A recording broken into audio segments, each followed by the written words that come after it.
O pastane vitrininde gördüğünüz insanı baştan çıkaran profiterollar var ya, hani evde yapmanın imkansız olduğunu düşünürüz. İşte bugün o algıyı tamamen yıkıyoruz. Şöyle bir gözünüzün önüne getirin. O parlak, akışkan çikolata sosuyla kaplanmış, içi dop dolu krema, ısırdığınız an ağzınıza dağılan o mükemmel hamur topu, işte tam olarak ondan bahsediyoruz. Ve evet, o efsanevi tatlı artık sizin mutfağınızda.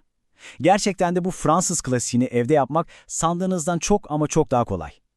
Size o çıtır hamurun, o ipeksi kremanın bütün sırlarını anlatacağım.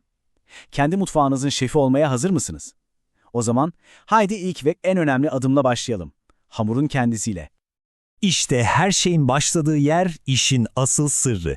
O sihirli hamur pataşu.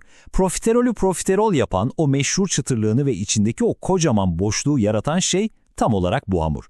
Gelin bu hamurdan nasıl ustalaşırız bir bakalım. Şimdi, pataşu hamurunun adımları aslında çok basit ama her bir adımda küçük bir sır var. Önce su, tereyağı ve tuzu tencerede kaynatıyoruz, burası kolay. Sonra işte ilk kritik nokta geliyor. Unu tek seferde hepsini birden ekleyip kuvvetlice karıştırıyoruz. Hamur böyle toparlanıp tencerenin kenarlarından ayrılmaya başladığında tamamdır, pişirme işlemi bitmiştir. Onu biraz soğumaya bıraktıktan sonra geldik en can alıcı kısma, yumurtalar. Sakın hepsini birden kırmayın. Teker teker ekleyeceksiniz ve her bir yumurtanın hamura iyice yedirildiğinden emin olacaksınız. Sonunda o aradığımız pürüzsüz, parlak, ipeksi dokuya ulaşacağız. Peki bu hamuru bu kadar özel yapan ne? İşte olayın güzelliği burada. İçinde hiç maya yok, biliyor musunuz? Ama fırına girdiğinde içindeki su buharlaşıyor ve bu buhar hamuru puf diye kabartıyor. Ortasında da o harika boşluğu yaratıyor. Ve evet, tahmin ettiğiniz gibi o boşluğu birazdan inanılmaz lezzetli bir kremayla dolduracağız. Pişirme aşamasına geçtiğimizde aklınızda tutmanız gereken 2 tane sihirli sayı var. İşte ilki 180 derece. Ne bir eksik ne bir fazla. Fırınınızın tam olarak bu sıcaklıkta olması şart. Neden mi? Çünkü hamurun o ilk sıcaklık şokunu yaşaması ve hemen kabarmaya başlaması gerekiyor. Ve işte ikinci sihirli sayımız, pişirme süresi. Yaklaşık 30-35 dakika. Ama bakın bu sürenin içinde öyle hayati bir kural var ki her şeyi mahvedebilir ya da mükemmelleştirebilir. O kurala birazdan geleceğiz. Bu sayıyı aklınızın bir köşesine yazın ama o kuralı sakın unutmayın. Hamurlarımız fırında güzelce kabarıyor diyelim. Peki o sırada biz ne yapacağız? Tabii ki profiterolün kalbine, ruhuna ineceğiz. Yani o efsanevi kremayı ve ipeksi çikolata sosunu hazırlayacağız.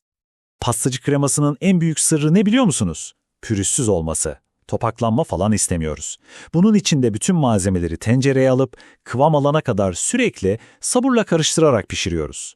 Ocaktan alır almaz da vanilya ve tereyağını ekliyoruz. Ve şimdi size profesyonel bir mutfak sırrı. Kremanın üzeri o sinir bozucu kabuğu tutmasın diye streç filmi direkt kremanın yüzeyine yapıştırarak kapatın. Tamamen soğuyana kadar da dokunmayın. Çikolata sosu yapmak gerçekten çocuk oyuncağı. Ama size bir ipucu vereyim mi? O sosu bambaşka bir seviyeye taşıyacak küçücük bir detay var. Minicik bir tutam tuz. Evet, yanlış duymadınız, tuz. O bir tutam tuz, çikolatanın bütün o derin, zengin aromalarını patlatıyor, resmen lezzeti derinleştiriyor. Bunu mutlaka ama mutlaka deneyin, farkı göreceksiniz. Ve geldik en keyifli, en sanatsal kısma. O kadar emek verdik, ayrı ayrı harikalar yarattık. Şimdi bütün o parçaları bir araya getirip o muhteşem finali yapma zamanı. Hadi profiterollerimizi inşa edelim. Buradaki kilit nokta ne biliyor musunuz? Sıcak ve soğuk dengesi. Düşünsenize, çıtır çıtır pişmiş oda sıcaklığındaki hamur, içini dolduran buz gibi ferahlatıcı krema ve en üstte gezdirilen o sıcacık, akışkan çikolata sosu. İşte bu kontrast, bu sıcak soğuk oyunu profiteroyu unutulmaz yapan şeyin ta kendisi. Ve şimdi sahne sizin. Bu son dokunuşlarla tatlıyı tamamen kendinize ait kılabilirsiniz. Biraz Antep fıstığıyla renk ve çıtırlık katın. Belki yanına birkaç taze çilek ya da üzerine rendelenmiş Hindistan cevizi. Tamamen sizin zevkinize, sizin sanatına kalmış. Kendi imzanızı atın. Tamam, temel adımları öğrendik. Çok güzel. Ama şimdi sıra geldi bu işin altın kurallarına. Yani bu tatlıyı iyi yapmaktan mükemmel yapmaya çıkaracak, şeflerin pek de paylaşmayı sevmediği o kritik sırlara. Kulaklarınızı dört açın. Peki saatlerce verdiğiniz emeği bir saniyede çöpe atabilecek o en büyük iki hata ne olabilir? Bakın burası çok önemli çünkü şimdi söyleyeceğim iki şeye dikkat etmezseniz bütün çabanız boşa gidebilir ama korkmayın tabii ki çözümlerini de hemen anlatacağım. İşte ilk ölümcül hata, yumurta sıcaklığı. Yumurtalarınız, tekrar ediyorum, mutlaka ama mutlaka oda sıcaklığında olmalı. Neden mi? Çünkü o soğuk yumurtayı ılık hamura eklediğiniz an hamurun içindeki tereyağı şoka girip donuyor ve hamurun bütün yapısı bozuluyor. Hani o hamur kesildi dediğimiz şey var ya, işte tam olarak o oluyor.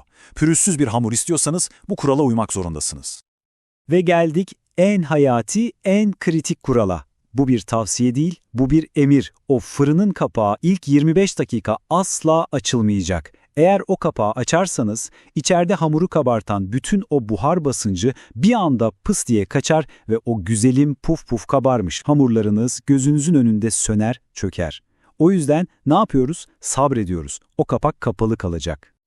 Hadi size birkaç profesyonel ipucu daha vereyim. 1. Hamuru fazla karıştırmayın. Parlak olsun ama cıvık, akışkan olmasın yoksa fırında yayılır gider. 2. Kremayı hamurların içine mutlaka soğukken doldurun. Sıcak krema hamuru ıslatır, o çıtırlık falan kalmaz. Ve 3. Servis etmeden önce o bitmiş profiterolleri buzdolabında şöyle 1 saat dinlendirin. Bu dinlenme bütün lezzetlerin birbiriyle tanışmasını, kaynaşmasını ve o mükemmel uyumu yakalamasını sağlar. İşte böyle, artık bütün sırları biliyorsunuz. O mükemmel profiterolü yapmak için gereken her şey elinizin altında. Temel tarif, en kritik hatalar ve çözümleri, profesyonel ipuçları hepsi tamam. Şimdi sıra sizde. Bu bilgileri alıp mutfağa girin ve kendi sanat eserinizi yaratın. Peki sizin o son imzalı dokunuşunuz ne olacak? Şimdiden afiyet olsun.